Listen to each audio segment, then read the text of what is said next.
जय Hind. Revolt of 1857 के बारे में बातचीत हमने इससे पिछले सेशंस में ख़त्म कर दी थी। हालांकि अगर आप स्पेक्ट्रम देखोगे तो रिवोल्ट ऑफ 1857 से पहले एक चैप्टर है जहाँ पे बात की गई है कि 1757 से लेके 1857 के बीच में कैसे कैसे रिबेलियस एक्टिविटीज़ हुए हैं, इंडियंस ने किस तरीके से कंपनी रूल को रजिस्ट करने की कोशिश की है।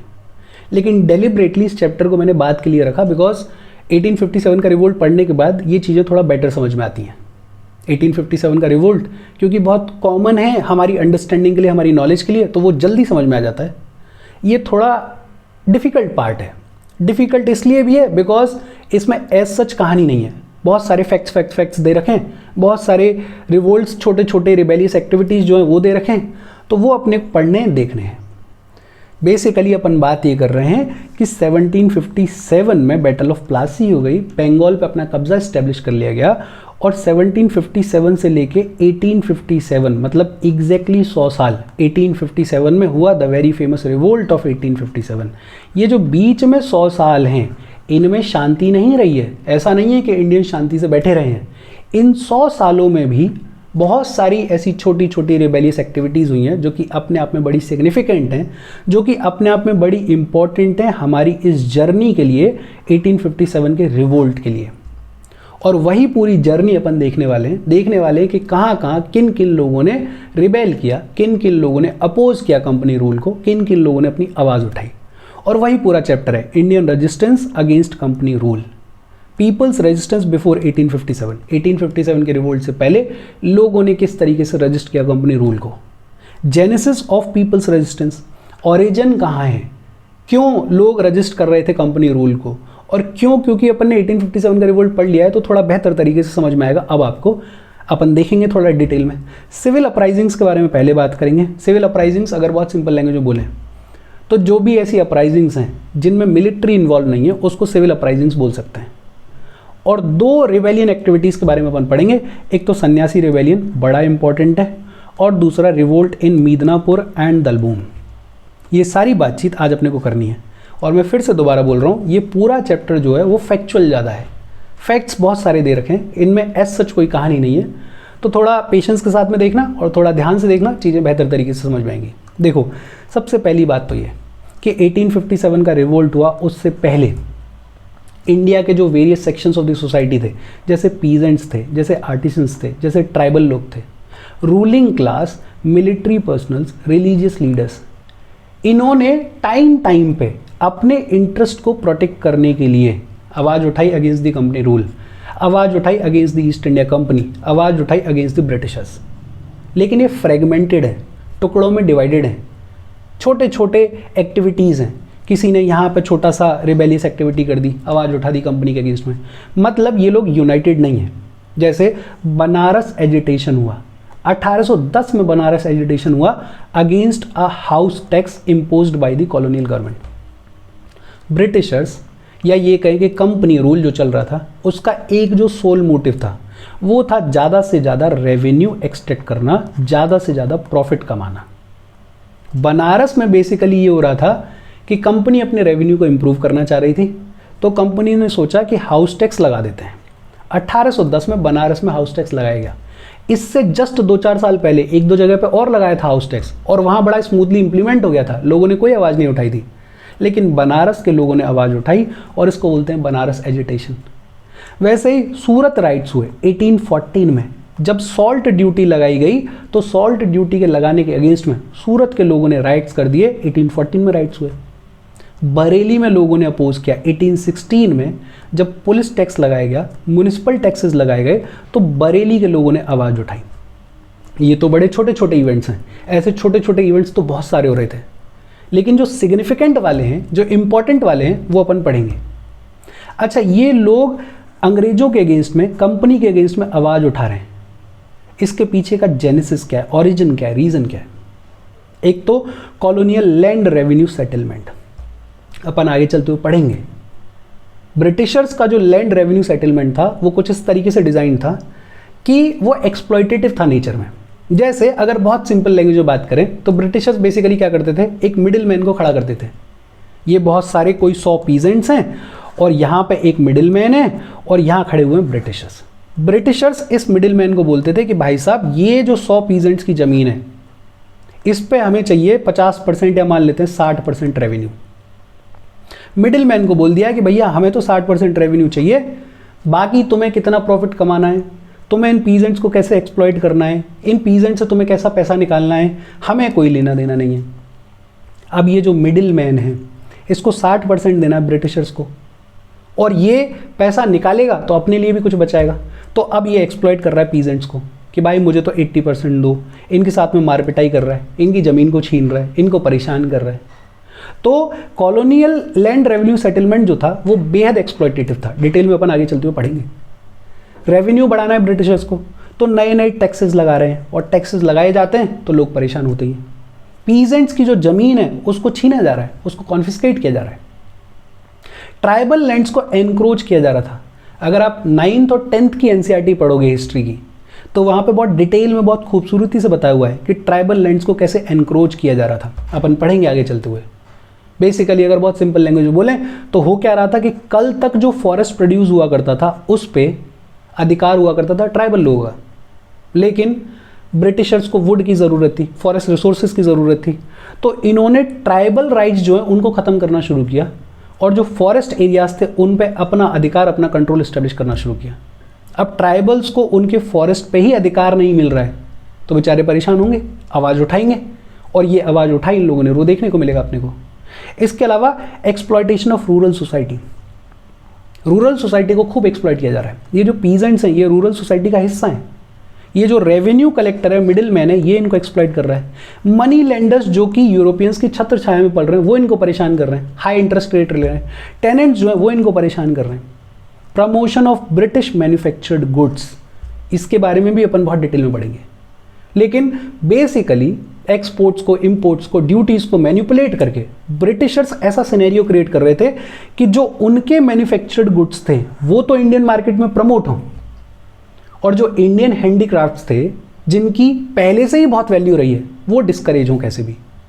उसका बड़ा सिंपल सा एग्जाम्पल, 1750s के आसपास इंडस्ट्रियल रिवोल्यूशन की शुरुआत हो गई थी यूरोप में, मशीन मेड गुड्स बनना शुरू हो गए थे, और ये जो इंडिया में बैठे हुए कंपनी रूल वाले लोग थे, ईस्ट इंडिया कंपनी के लोग थे, वो क्या करते थे कि यूरोप में जो कपड़ा बन रहा है उसको लाने के लिए तो टैक्स ड्यूटी खत्म कर रहे हैं ताकि ये जो कपड़ा आए वो इंडियन मार्केट में सस्ता पड़े, और इंडिया से जो हैंडीक्राफ्ट्स यूरोपियन मार्केट में जा रहे थे उन पे हाई टैक्स ड्यूटी लगाते थे ताकि महंगा हो जाए, और महंगा हो जाएगा तो अपने आप ही वो धीरे धीरे डिस्करेज हो जाएगा, लोग उसको खरीदना कम कर देंगे।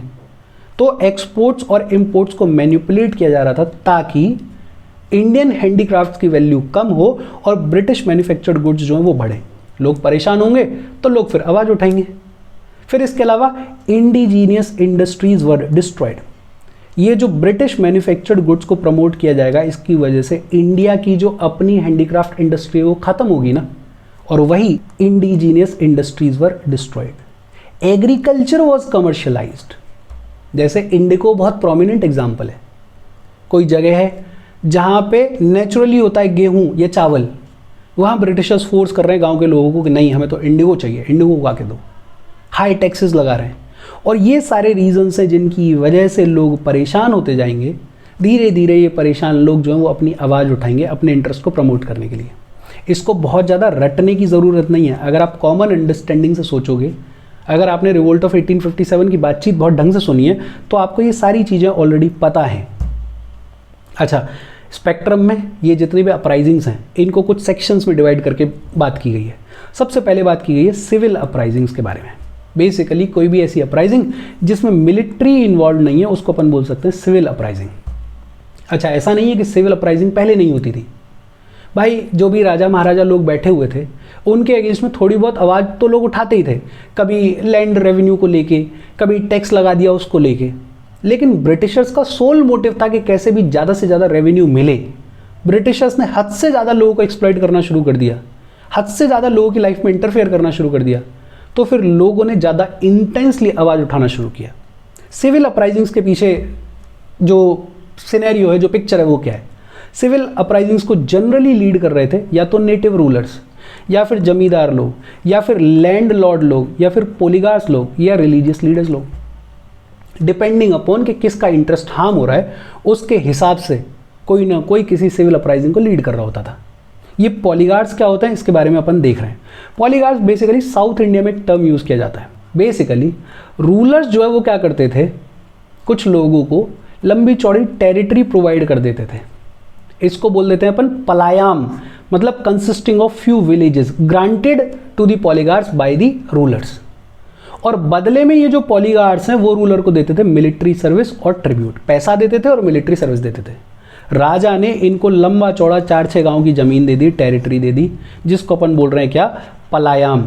और बदले में ये जो पॉलीगार्ड्स हैं ये राजा को क्या दे रहे हैं, मिलिट्री सर्विसेज दे रहे हैं, ट्रिब्यूट दे रहे हैं। लेकिन जब अंग्रेजों का कंट्रोल इस्टेब्लिश हुआ तो ये जो पॉलीगार्ड्स हैं इनकी भी अथॉरिटी कम होने लगी, इनसे भी इनकी ज़मीनें छीनी जाने लगी, डिपेंडिंग अपॉन कि इनकी लॉयल्टी किसकी तरफ है। तो ये पॉलीगार्ड्स भी सिविल अपराइजिंग्स को लीड कर रहे हैं। रिलीजियस लीडर्स, जब अंग्रेज लोग रिफॉर्म्स लाने की कोशिश करेंगे, और खासकर इसमें बड़ा सिग्निफिकेंट रोल था क्रिश्चियनिटी के स्प्रेड का। 1813 के चार्टर एक्ट के थ्रू क्रिश्चियनिटी के जो लोग थे, क्रिश्चियन मिशनरीज जो थे, उनको अलाउ कर दिया गया था। तो लोगों में डर था कि यार क्रिश्चियनिटी का स्प्रेड जो है वो हद से ज़्यादा हो जाएगा और हमारे रिलीजन को ख़त्म कर देंगे। तो जो रिलीजियस लीडर्स थे वो आवाज़ उठा रहे थे। नेटिव रूलर्स, जिनके राइट्स को रिस्पेक्ट नहीं किया जा रहा था, वो आवाज़ उठा रहे थे। जमींदार लोग जिनकी ज़मीनें छीनी जा रही थी वो आवाज़ उठा रहे थे। लैंडलॉर्ड्स के साथ में भी ऐसा ही था। हो क्यों रहा था? Because of rapid changes in economy, administration and land revenue system. Administration को चेंज किया जा रहा है, इकोनॉमी को चेंज किया जा रहा है, लैंड रेवेन्यू सिस्टम को कंट्रोल किया जा रहा है। लोग परेशान हैं। जमींदार और पॉलीगार्ड्स जो हैं उनको पर्सनल इश्यूज थे, उनकी ज़मीनें छीनी जा रही हैं। अभी अपन बात कर रहे थे कि पॉलीगार्ड्स की जो ज़मीन है वो छीनी जा रही है, उनके ऊपर रेवेन्यू इंक्रीज किया जा रहा है। अगर ज़मीन छीनी जा रही है तो उनको बोल रहे हैं कि आपको पैसा फालतू देना पड़ेगा हमें। नए नए मर्चेंट्स लाए जा रहे हैं, नए नए मनी लेंडर्स लाए जा रहे हैं, और जो पुराने जमींदार हैं, जो पुराने पॉलीगार्ड्स हैं, उनको पूछा ही नहीं जा रहा है। Indian handicraft industry was ruined. अभी अपन यहाँ पे बात कर रहे थे कि कैसे सिस्टमेटिकली ब्रिटिश मैन्युफैक्चर्ड गुड्स को प्रमोट किया गया और इंडियन हैंडीक्राफ्ट इंडस्ट्री को रूइन किया गया। British remained alien to the native Indians. Britishers true sense में कभी भी इंडियंस के साथ में घुल मिल ही नहीं पाए। हमेशा वो सेंस रहा कि ब्रिटिशर्स जो है वो कुछ ऊंचे दर्जे पे बैठे हुए हैं, इंडियंस को वो सप्रेस करते थे, ऑप्रेस करते थे, खुद से नीचा समझते थे। तो इंडियंस के लिए ब्रिटिशर्स हमेशा एलियन ही रहे। आज भी हमारे लिए तो एलियन ही है। मेरे शहर में तो ये हालत है कि कोई अगर अंग्रेज दिख जाए तो बच्चे ऐसे भागते हैं पता नहीं अजूबा आ गया हो, एलियन ही हो जैसे। तो उस दौर में तो सोच सकते हो आप कितनी स्थिति खराब होगी। And priestly class as well as instigated people. ये जो रिलीजियस लोग थे, जब अंग्रेज लोग रिलीजन में इंटरफेयर करने लगे, रिफॉर्म्स के नाम पे इंटरफेयर करने लगे, हालांकि कुछ रिफॉर्म्स इनके अच्छे भी थे, लेकिन उस दौर की सोसाइटी ऐसी थी कि रिलीजन में इंटरफेयर करने का मतलब था कि लोगों के सेंटिमेंट हर्ट होंगे। वो आज भी होता है। तो ये जो प्रीस्टली क्लास है, इसने भी लोगों को इंस्टिगेट करना शुरू किया, लोगों को बोलना शुरू किया कि हमें ब्रिटिशर्स को निकालने की ज़रूरत है, हटाने की ज़रूरत है। अब तक जितनी भी अपन ने बातचीत की उसमें रिवीजन जैसा ऐसा कुछ है नहीं। बड़ा सिंपल सा आर्ग्यूमेंट ये है कि लोग परेशान थे, उनके रेवेन्यू सेटलमेंट को डिस्टर्ब किया जा रहा था, उनके जो इंडिजीनियस इंडस्ट्रीज हैं उनको डिस्ट्रॉय किया जा रहा था, उनकी लैंड को एनक्रोच किया जा रहा था, उनके रिलीजन के साथ में इंटरफेयर किया जा रहा था, जो नेटिव रूलर्स हैं उनके डिग्निटी को रिस्पेक्ट नहीं किया जा रहा था, नए नए टैक्सेस लगाए जा रहे थे, एग्रीकल्चर को कमर्शलाइज किया जा रहा था, और ब्रिटिशर्स और इंडियंस के बीच में कोई रिश्ता संबंध बन नहीं रहा था। Britishers remained aliens to the native Indians. और इस सब की वजह से लोग जो परेशान होकर कुछ कुछ जगहों पे अपनी आवाज़ उठा रहे थे, कुछ कुछ रिवेलियस एक्टिविटीज़ कर रहे थे। सिविल अपराइजिंग्स में सबसे पहले अपन बात करेंगे सन्यासी रिवेलियन। सन्यासी रिवेलियन बंगाल में हुआ। ये जो एरिया है यहाँ पे सन्यासी रिवेलियन की शुरुआत हुई 1763 या फिर ये कहें कि 1770 से लेके लगभग 1800 के बीच में ये सन्यासी रिवेलियन हुआ। देखो कहानी क्या है। 1770 के आसपास बंगाल में आ गए बहुत सीवियर फेमाइंस आ गए, फसल खराब हो गई, भुखमरी वाली नौबत आ गई। और दूसरा, इधर जो ब्रिटिशर्स हैं उनका तो सोल मोटिव था कि उनको चाहिए था रेवेन्यू, उनको चाहिए था प्रॉफिट। एक तरफ तो आए हुए हैं बड़े सीवियर फेमाइंस, और दूसरी तरफ ये जो ब्रिटिशर्स का इकोनॉमिक सिस्टम है, ये जो इकोनॉमिक ऑर्डर है, ये बेहद हार्श है। फेमाइंस होने के बावजूद भी ब्रिटिशर्स ये नहीं सोच रहे हैं कि यार कुछ रिलीफ दे दिया जाए, कुछ रियायत दे दिया जाए। वो तो ये कर रहे हैं फेमाइन हो चाहे कुछ भी हो, हमें तो हमारा रेवेन्यू चाहिए। तो कुछ सन्यासी लोग इन्होंने बोला कि नहीं, ऐसे काम तो नहीं चलेगा। कुछ ऐसे सन्यासी जो ओरिजिनली पीजेंट्स हुआ करते थे, उन्होंने बोला कि अब हम आवाज़ उठाएंगे। और जब सन्यासीज ने डिसाइड किया कि हम आवाज़ उठाएंगे, तो बहुत सारे छोटे छोटे जमींदार इनको ज्वाइन करते हैं।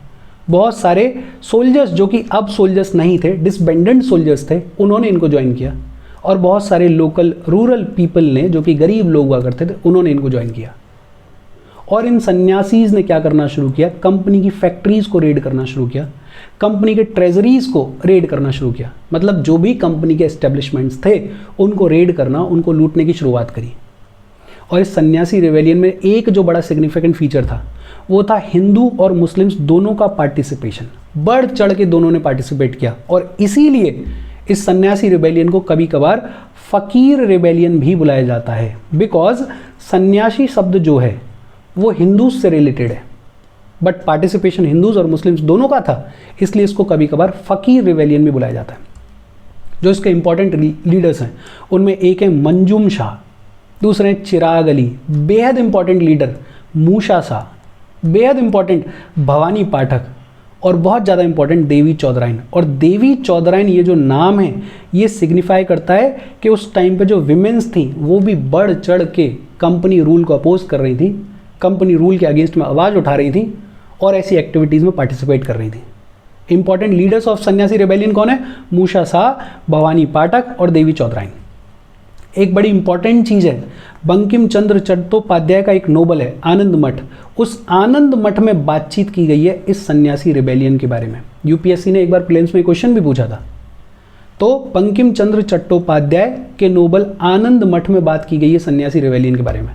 इस सन्यासी रिबेलियन को अल्टीमेटली सप्रेस किया गया, और सप्रेस करने के लिए रिस्पॉन्सिबल कौन था, वेरिन हेस्टिंग्स रिस्पॉन्सिबल थे। सन्यासी रिबेलियन कहाँ हुआ, बंगाल में हुआ। कब से कब तक हुआ, ये बहुत रेयर चांस है पूछे कि कब से कब तक हुआ, लेकिन फिर भी याद रखो 1763 से लेकर 1800 के बीच में। कहानी क्या है, 1770 में बंगाल में आए फेमाइंस के बावजूद ब्रिटिशर्स ये कह रहे थे कि भाई साहब हमारी जो इकोनॉमिक पॉलिसी है वो तो ऐसे ही इंप्लीमेंटेड रहेगी, कोई रियायत नहीं मिलेगी, कोई रिलीफ नहीं मिलेगा।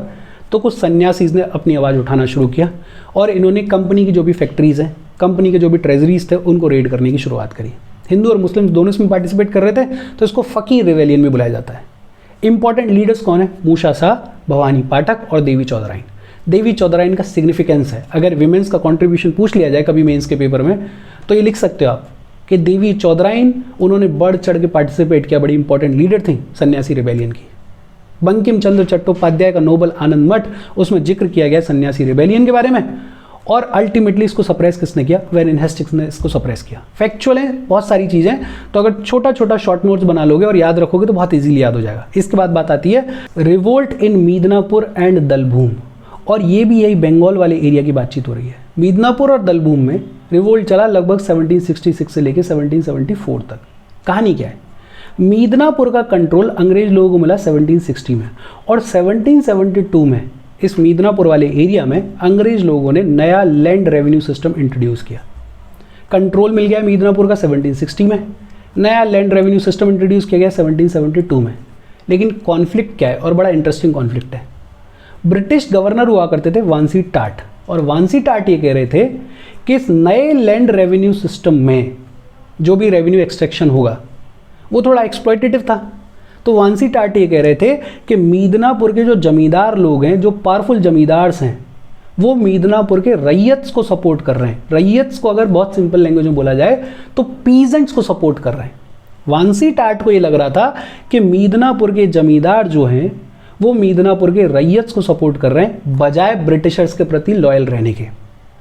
इस पूरे एरिया में जितने भी जमींदार थे, जैसे दलभूम के एरिया वाले जमींदार, मनभूम के जमींदार्स, बगरी के जमींदार्स, रायपुर के जमींदार्स, पंचेट के जमींदार्स, बेसिकली मिदनापुर के वेस्ट और नॉर्थ वेस्ट में जितने भी जमींदार रह रहे थे, उन सब जमींदार लोगों को अपनी ज़मीन से डिस्पोज कर दिया गया, निकाल दिया गया, उनकी ज़मीन छीन ली गई।